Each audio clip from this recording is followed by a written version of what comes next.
ये जो है सुशांत सिंह राजपूत का मर्डर आदित्य ठाकरे ने कैसा किया, क्या किया, वो सब ओपन आरोप लगाए उन्होंने और उसका अभी तक जवाब डिनाई नहीं किया किसी, ना ठाकरे फैमिली ने किया है, ना और किसी ने किया है। क्या 13 तारीख को रिया सुशांत से मिलने गई थी? क्या 13 को कोई पार्टी हुई? पार्टी के बाद क्या सुशांत रिया को घर छोड़कर आए थे? ऐसे सवाल उठाए गए इस पूरे मामले में। वहीं पे अगर दूसरी तरफ बात करें तो सुशांत के घर पर 14 जून को इतने सारे लोग कहां से आ गए? इन सब के बीच में दो लोग, एक ब्लू शर्ट वाला और एक येलो शर्ट वाला, ये इंसान कौन था? इनके ऊपर बहुत सवाल उठाए गए। और तीसरी तरफ एक और गंभीर सवाल उठा इस पूरे मामले में कि आखिरकार बड़े बड़े नेताओं ने बड़े बड़े सबूत रखने की बातें करी हैं, और दूसरी तरफ बड़े नेता से जब पूछा जाता है कि इस मामले में क्या होगा तो वो कहते हैं कि अभी जो सबूत दिए गए हैं उनकी जांच होगी, अगर वो सबूत सही लगे तो उसके ऊपर फिर हम इन्वेस्टिगेशन करेंगे। अब यहाँ पर समझ नहीं आ रहा कि क्या इस मामले में राजनीति खेली जा रही है, क्या ये सही में लोग चाहते हैं इस मामले का सच सामने आए?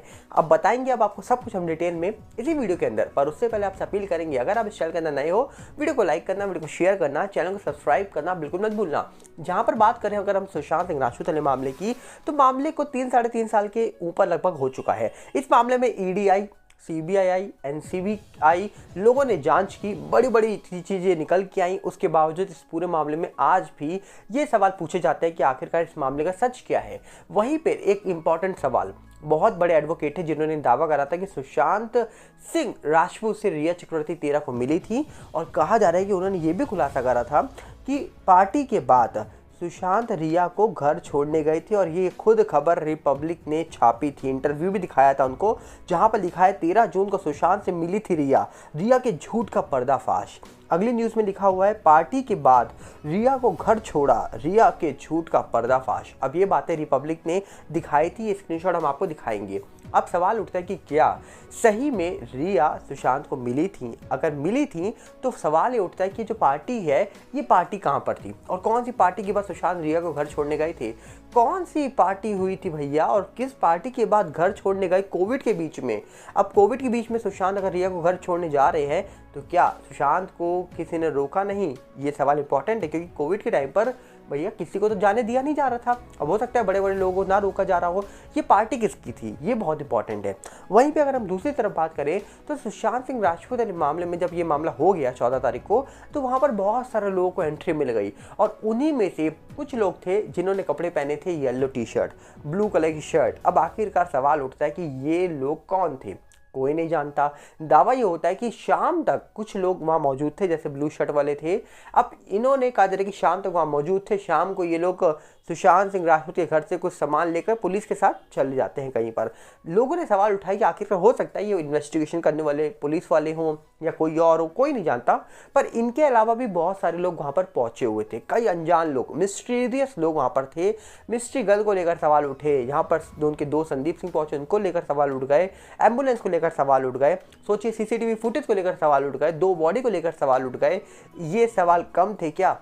क्योंकि इस मामले के अंदर और इतने सवाल हैं जिनकी लिस्ट कभी खत्म हो ही नहीं सकती है। क्योंकि विसरा का जो कहा जा रहा है कि सैंपल था वो कम बताया गया, पीएम रात में क्यों किया गया, पीएम क्यों लाइट अच्छी खासी लाइट के ऊपर करते, अगर पीएम तो कहीं ना कहीं रिकॉर्डिंग अच्छे से होती, रिकॉर्डिंग की जाती, ऐसा भी दावा किया जाता है। खुद स्टाफ मेंबर के ऊपर के रूप कुमार शॉ जी का ये दावा कि भैया मामला सिंपल नहीं था। तो इतनी सारी चीज़ें सामने निकल के आने के बाद भी आज भी ये सवाल पूछे जा रहे हैं कि भैया इस मामले का सच कब आएगा बाहर? तो सोचिए, अब इंपॉर्टेंस दीजिए इस पूरे मामले को और एक बार गंभीरता से सोचिए, आपको समझ आएगा कि मामले का सच तो कब कब बाहर आ चुका है देश के सामने। रूप कुमार शॉ जी ने इतने बड़े दावे करे, कई अन्य लोगों ने दावे करे, मतलब देश के सामने सच आ चुका है। अब सिर्फ इंतजार है तो कहीं ना कहीं बड़ी बड़ी पार्टियों का, जिनके अंडर में हमारे देश की एजेंसियां काम करती हैं, और वो एजेंसियां जो जांच करी थी इस पूरे मामले में, उन्होंने क्या जांच करी है वो प्रेस कॉन्फ्रेंस करके या फिर कंक्लूजन इस पूरे मामले का जो बताना चाहते हैं वो देश को कब बताएंगे, उस चीज़ का इंतजार है। वरना देश भी जानता है सच क्या है, और एजेंसी भी कहीं ना कहीं जानती होगी, क्योंकि एजेंसी भैया देश के लोगों से ज़्यादा इंटेलिजेंट है, इसीलिए वो सीबीआई में काम कर रही है, एनसीबी में, ईडी में काम कर रही है। तो भैया उनके अंदर और कैपेसिटी है चीज़ों को सॉल्व करने की। तो मुझे लगता है कि भैया उन्होंने सॉल्व तो बहुत पहले ही कर लिया भाई मामला, जो मेरा मानना है। आपको क्या लगता है आप बताइएगा कमेंट्स में। क्योंकि अगर हम यहाँ पर दूसरी तरफ देखें तो एक इंपॉर्टेंट चीज़ और निकल के आती है, जो कहा जा रहा है कि ये सवाल उठाए जा रहे लोगों के द्वारा कि एक तरफ जब अर्नब गोस्वामी के शो में देवेंद्र फडणवीस जी आए थे, और उससे पहले नीतीश राणे जी, नारायण राणे जी के जो बेटे थे, वो कहा जा रहा है कि ये बोल रहे थे कि उनके पास पेन ड्राइव है। मतलब लोग सवाल उठा रहे हैं कि एक पर्सन क्लेम कर रहा है उनके पास एविडेंस है और दूसरा पर्सन ये बोल रहे हैं कि हम चेक करेंगे क्रेडिबिलिटी एविडेंस की, एविडेंस को चेक करेंगे कि एविडेंस भैया सही है गलत है। सही एविडेंस है तो हम भैया उसके ऊपर फिर जांच करेंगे बैठकर। अब लोग कह रहे हैं भैया हम किस पे विश्वास करें। एक तरफ उन्हीं के पार्टी के बड़े नेता दावा कर रहे हैं भैया हमारे पास पेन ड्राइव है, इसमें सब सबूत हैं, इसमें सारी चीज़ें बताई गई हैं। खुद वो जो नेता है उनके पिता जो कहा जा रहा है कि महाराष्ट्र के पूर्व मुख्यमंत्री रह चुके हैं, वो ये दावा कर रहे हैं कि घर में ख़त्म किया, बाथरूम में ख़त्म किया, दोनों को 302 का मामला बता दिया उन्होंने। उसके बावजूद सोचिए जो फिलहाल बड़े मंत्री हैं, जब उनसे सवाल पूछे जाते हैं पत्रकार के द्वारा तो वो भी कह रहे हैं कि इस मामले में क्रेडिबिलिटी चेक की जाएगी। अब तो फिलहाल एसआईटी दिशा केस की जांच कर रही है, सुशांत केस की जांच तो सीबीआई कर रही है। अब दोनों टीमें जो जांच कर रही है इस पूरे मामले को, वो कब इस पूरे मामले को लेकर सामने सच रखेगी या कब इस पूरे मामले को लेकर अपनी रिपोर्ट सामने रखेगी, ये कोई नहीं जानता। इसका सवाल का जवाब आज भी देश की जनता पूछ रही है और शायद फरवरी में पूछ रही है, हो सकता है मार्च में भी ये सवाल पूछे जाएं, क्योंकि अभी इलेक्शन आने में लगभग 2-2.5 महीने के आसपास का वक्त बचा है। और 2-2.5 महीने के बीच में क्या ये मामले को लेकर बड़ी अपडेट आएगी या ये मामला पेंडिंग चलते चलते इलेक्शन भी खत्म हो जाएगा और भैया पेंडिंग ही चलता रहेगा, फिलहाल ये कोई नहीं जानता। फिलहाल तो सबकी नज़र है किसान आंदोलन को लेकर। लोग अभी फिलहाल किसान आंदोलन को ज़्यादा इंपॉर्टेंस दे रहे हैं और इसीलिए मुझे लगता है कि जब तक किसान आंदोलन चलेगा उसके बीच में सुशांत को लेकर भैया कोई न्यूज़ निकल के तो नहीं आने वाली है। अब उसके बाद भी निकल के आएगी या नहीं निकल के आएगी ये भी कोई नहीं जानता। तो अब यहाँ पर देखने वाला विषय होगा कि इस पूरे मामले के अंदर चीज़ें तो बहुत सारी हैं जिसको लेकर सवाल उठाए जा रहे हैं, पर इसमें एक इंपॉर्टेंट चीज़ हम आपसे और शेयर करना चाहेंगे। जहाँ पर इस पूरे मामले में एनसीबी निकल के आई थी, एनसीबी ने बॉलीवुड की रेल लगा दी थी भैया, बॉलीवुड के बड़े बड़े लोगों को चक्कर लगाने में मजबूर कर दिया था एनसीबी के।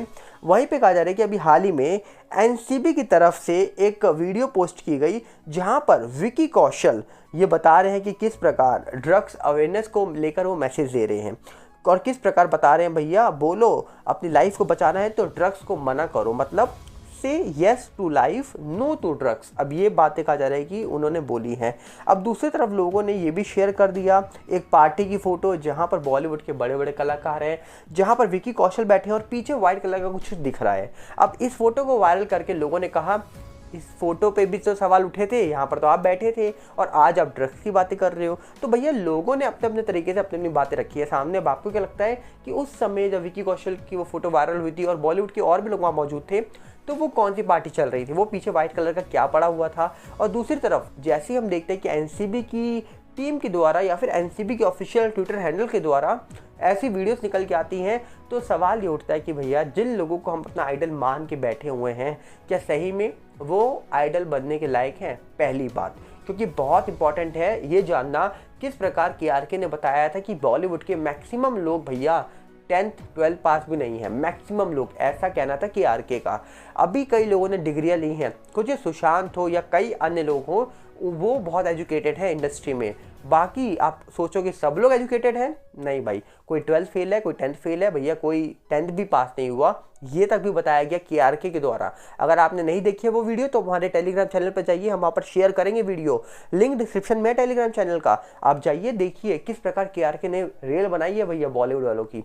भूलिएगा मत, टेलीग्राम पे अपलोड है वो वीडियो, डिस्क्रिप्शन में लिंक है, जाइए और देख लीजिए। हम मिलेंगे बहुत जल्दी, साथ में आपसे अपील करेंगे अगर आप इस चैनल के अंदर नए हो तो वीडियो को लाइक कर देना, वीडियो को शेयर कर देना, चैनल को सब्सक्राइब करना बिल्कुल मत भूलना। और साथ में हमारा नया चैनल यूट्यूब का सागर भल्ला 18, फेसबुक का सागर भल्ला और इंस्टाग्राम का सागर भल्ला 18, सबके लिंक हमने डिस्क्रिप्शन में दे रखे हैं, जाइए उनको फॉलो करिए, सब्सक्राइब करिए और साथ में टेलीग्राम चैनल के साथ जुड़िएगा जिसका भी लिंक आपको डिस्क्रिप्शन में ही मिल जाएगा। मिलते हैं बहुत जल्दी, नमस्कार, जय हिंद।